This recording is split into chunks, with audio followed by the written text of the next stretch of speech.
If you are watching this screencast, that means that you have turned the task list for Wednesday, September 5th back in.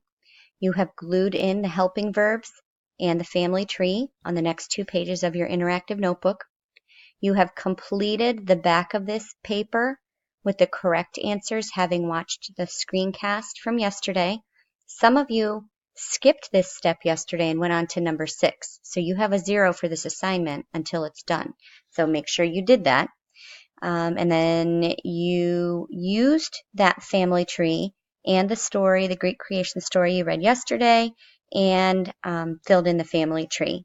And as a clue, you were starting with chaos. So at the beginning of time, the Greeks believed that chaos was at the beginning, and then he branched off into some different gods and creatures. If you are done with that, you turned it in, and you should have already, before you are watching this screencast, done up to step, it says 4, it'll say 3 tomorrow. So you've silent read for 15 minutes, filling in your times.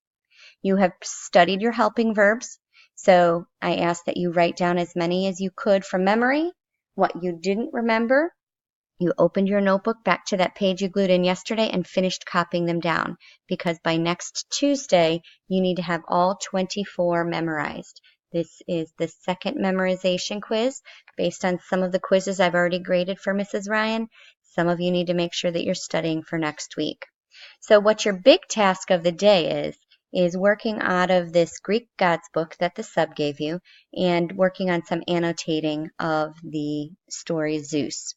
This is homework tomorrow, so you need to make sure, I can edit it right now. You need to make sure that you have Zeus read and that your Post-its are done for a quiz that you're going to take on Friday. If you do not get this done during class, it's homework. This step 4, if you don't finish it during class, is fine. You'll do it during class on Friday. No big deal. Okay? So what you're going to be focused on today is some annotating of the story Zeus. And if you have any questions, I did put on there, make sure you email me. I have my students working on a task list today too, so I'll do my best to get back to you. But if you email me, make sure you check your email so you see if I replied.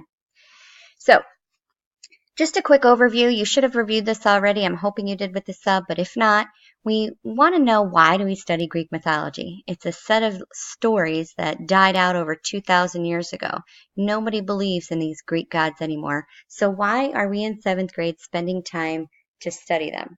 Well, as you start reading these stories, and I would bet some of you already know this, you have Greek mythology all around you. There are references to different gods in the clothing that you wear, the food that you eat, all kinds of advertising around you, and in books that we read.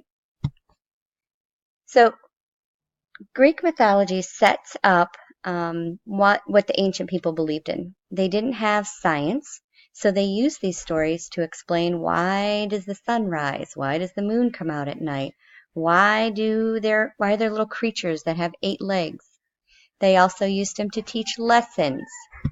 They were also used to teach lessons. Think of all the things your parents told you when you were little.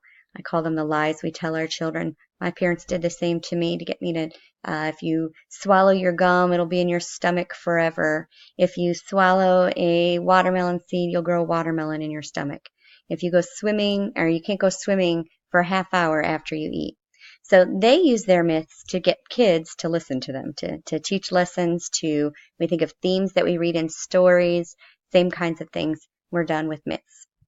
It represented their religion. We're going to talk about the different gods that they believed in, and they worshiped them every day of their lives. If you were a fisherman, you prayed to a certain god to make sure that you had a good catch that day. If you were a farmer, you prayed to a different god to make sure that it rained enough, but didn't rain too much. And then the last thing it did is it explained the glorious deeds of man. It was great to believe that human beings could compete and interact with these gods. So the stories were just kind of fun to read. So you're going to read the very first nature myth in your Greek guides book, and make sure you have this in class every day. For the next several weeks, this is what you're going to be reading in class. So you're going to put your first and last name on the inside cover if you haven't yet, and get a couple of Post-its. We're going to do our annotating on Post-its because this book you're going to return at the end. So you need one Post-it that's going to have word gaps on it.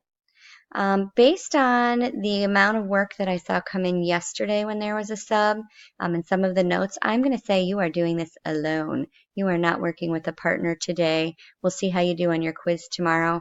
I have a feeling Mrs. Ryan might not be back until at the earliest late next week.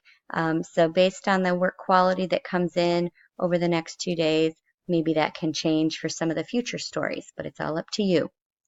So you're going to need a couple of other Post-its. You're going to label one with an exclamation point, and as you read, you're going to look for at least one thing that surprised you, and you'll explain that on your Post-it. You're going to have another Post-it with a question mark, and this is going to be something that you wonder about or something that you don't understand. And then you're going to need another Post-it that has a star on it to explain a big idea. Oops. And so in the end, your book should look something like this. Of course, you'll have some explanations on here. You can see in my book I have tons of Post-its as I read. So the first one with the word gaps, make sure if you don't know what a word means, you define it. You can't understand the reading if you don't know what the words are. So just with any reading, we read it the first time and we keep track of our word gaps. This second reading, you're going to keep track of those big questions. The goal is always to understand what you read. So if you have 4 or 5 questions, then you should have 4 or 5 Post-it notes marking it. So you don't need just one Post-it per question, but you do need at least one for each of these. So one of the things we'll be looking for is that you have 4 Post-it notes when you come into class on Friday showing your understanding of your reading of Zeus, and there will be a quiz. If you decide, you can use, I'm going to put a screencast or an audio version of the story of Zeus. So if you would like to do your first reading by listening to the story, you can certainly do that. Or otherwise, you can just kind of go off on your own right now. Just make sure you read carefully. Should you finish, you're going to be getting from the sub, I can go backwards here, a card that has Zeus on it. And this is not homework. If you don't get to this on tomorrow, you'll do this on Friday in class, but you're going to cut around the outline of him. And after you read, fill in some things that you learned about him, some powers that he has, things that he controls. It says can usually be found. Think about actions, things he can be found doing, what kinds of things. A description of how he looked, and some objects or symbols that were associated with him. He might be seen holding or near or next to. You will not necessarily be able to answer all of these questions from the book. You'll be able to use some other sources to go back and add some additional information into this. Okay?